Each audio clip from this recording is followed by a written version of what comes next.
खबर है सियालकोट से, जहां ख्वाजा सराओं पर तशद्दुद के इल्जाम में पुलिस ने मरकजी मुलजिम जज्जा समेत 9 अफराद को गिरफ्तार कर लिया है।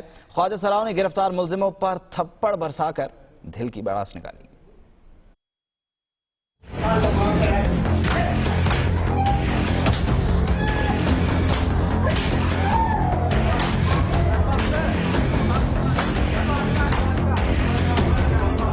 सियालकोट में ख्वाजा सराओं पर तशद्दुद करने वाले टिंडा ग्रुप की शामत आ गई। ग्रुप ने ख्वाजा सराओं को इजाजत के बगैर फंक्शन से रोका और फिर वहशियाना तशद्दुद का निशाना भी बनाया। 5 ख्वाजा सराओं के सर के बाल भी मोड़ दिए।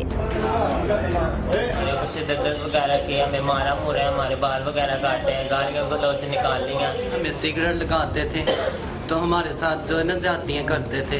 हमारे बाल भी हमारे काटते, हमारे वो 2-3 सहेलियाँ अंदर भी हैं, उन्होंने जो है ना सारी टिंट कर दी है इन्होंने। पुलिस ने वाक़े पर टिंडा ग्रुप के खिलाफ एक्शन लेते हुए मरकजी मुलजिम जज्जा बदमाश समेत 9 अफराद को गिरफ्तार किया और थाने ले गए, जहां ख्वाजा सराओं ने गिरफ्तार मुलजिमों पर थप्पड़ बरसाकर दिल की भड़ास निकाली।